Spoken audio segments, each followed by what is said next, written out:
باهر صحي الصبح ودخل المطبخ عشان يعمل فطاره، مسك التليفون وفتح انستجرام. اول ستوري، واحد في دبي بيشرب قهوه على برج عالي، واحده مخطوبه وجاي لها خاتم بيلمع اكتر من مستقبل باهر، وتالت فيديو شاب عنده 23 سنه قاعد بيحكي وعمل اول $1,000,000 ازاي. باهر على فكره ولا حاجه اتغيرت في حياته، بس هو فجاه دخل في سباق محدش قال له ان في سباق اصلا. كان لسه لابس البيجامه وما عملش لسه حتى طبق الفول، وفي اقل من 7 دقايق حياته بقت بايخه. بقى شايف ان شغله قليل ومراته ما بقتش رومانسيه كفايه وهدومه ادمت، ولقى نفسه مشروع فشل ماشي على رجلين. انا بعمل فطار ونازل اعمل ايه؟ واخطر حاجه ان الناس اللي بيجري وراهم في السباق كل واحد فيهم ماسك موبايله وبيبص على حد تاني وحاسس انه برضه متاخر. سميته مخزن الدنيا، المكان اللي بنفرز فيه الكراكيب اللي زحمت دماغنا. انا الفحيص، والنهارده سحبت لكم صندوق خبيث قوي بصراحه. المنتج ده مكتوب عليه من بره خليك طموح خليك احسن، بس من جوه مكتوب عليه بخط صغير ما يتشافش انت فاشل، انت قليل، انت متاخر. هو الساحر اللي بيقدر يحول فرحتك لحسره في ثانيه واحده. فضوا دماغكم وركزوا في الفاتوره عشان الثمن اللي هندفعه النهارده هو احترامك لنفسك.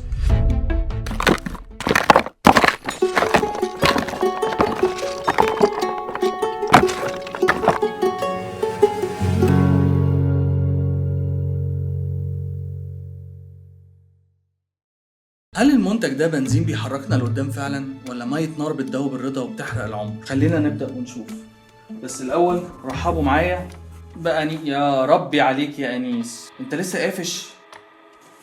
ورحبوا معايا بالبالونه اللي انيس هيموت ويبقى زيها.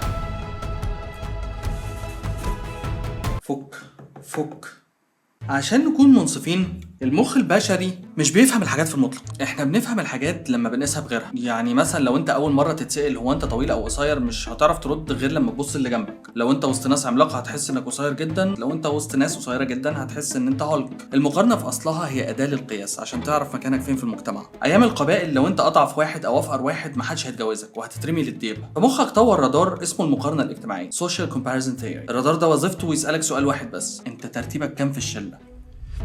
المصيبة يا صديقي الفحيص إن زمان كنت بتقارن نفسك ب50 واحد في القبيلة، وعادة بيكونوا شبهك وفي نفس ظروف المعيشة اللي أنت عايشها. دلوقتي أنت بتفتح التليفون تقارن نفسك ب6 مليار بني آدم.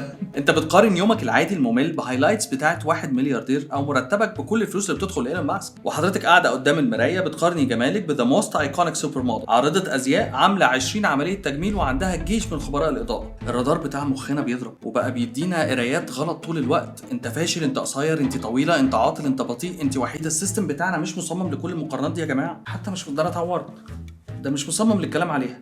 علم النفس بيقول اننا بنلعب لعبه المقارنه دي في اتجاهين، وكل اتجاه منهم فيه فخ غير التاني. المقارنه الاعلى upward comparison، انك تقارن نفسك بحد احسن منك في نظرك، تبص لزميلك اللي اترقى وتقول ليه هو وانا لا، ليه ليه يا لهوي على السواد. النوع ده بيدخلك في حتتين تانيين، يا اما حته تحفيزيه وده نادر يعني، يا اما حقد ونقص، وده اللي بيحصل 99% من الوقت، انك تشوف النتيجه اللي هو وصل لها وبتقارنها بالبدايه بتاعتك. انت متخيله ان انت بتشوفي نجاح غيرك كانه فشلك؟ ما فيش علاقه. وفي المقارنه الاسفل downward comparison، دي لما تبص للي اقل منك عشان تحس انك كويس وتقول الحمد لله ده انا احسن من غيري.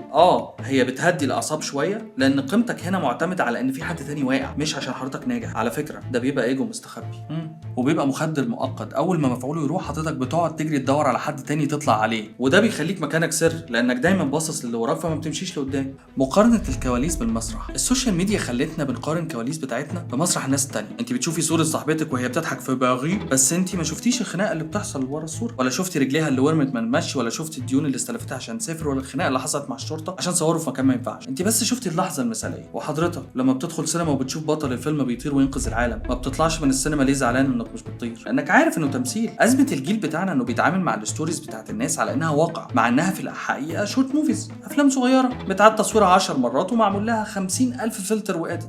طب ازاي تعرف ان فيروس المقارنه اتمكن منك؟ في حاجه اسمها متلازمه اشمعنى او ذا فيكتيم منتاليتي. اي خبر حلو لحد تاني بيوجعك. نهار اسود ومنيل على الناس. صاحبك جاب عربيه، بدل ما تفرح له لا تحس بنغزه في قلبك وتقول هو يستاهل اكتر مني في ايه. ودي علامه على انك انسان قذر، انسان مش شايف النعمه، عينيك دايما في طبق غيرك. وفي نوع تاني او عرض تاني اسمه هوس التتبع، ديجيتال ستوكينج. بتدخل على بروفايل حد معين كل يوم تشوفه عمل ايه، راح فين، لبس ايه، بتراقبه عشان تتاكد انك مش متاخر عنه. ولو وقع بتحس بشماته لذيذه كده ومرضيه.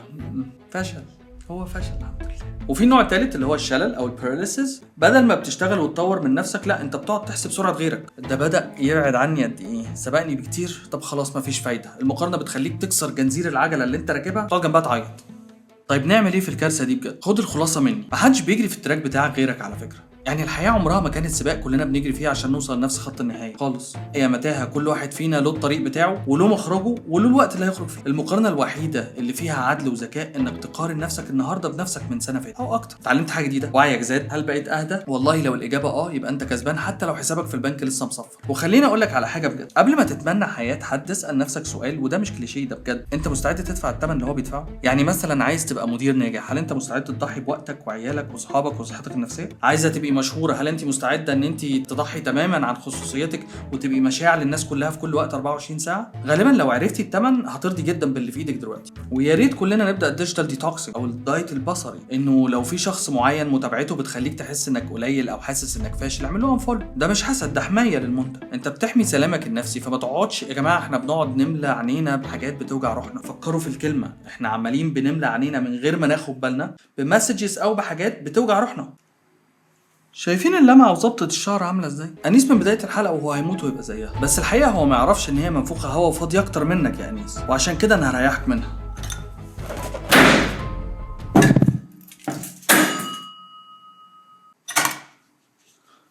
ما تدفعش فاتورة نقص حقيقي عشان حاجة وهمية في حياتك. قولولي في الكومنتات مين البالونة اللي لونها ذهبي اللي في حياتكم واكتشفتوا في الآخر إنها فشوش. خلصنا من المقارنة، جهزوا نفسكم للمنتج اللي جاي. منتج طعمه مر جدا والسم اللي بتشربه حضرتك كل يوم وتستنى غيرك هو اللي يموت، الغيرة. هو أنت لسه قافش يا عم أنيس؟ ما خلاص فرقعت البالونة التانية، أنت قافش ليه؟ باين عليك تعديت يا أنيس والسم مشي في دمك، أنا مضطر أخلص منك.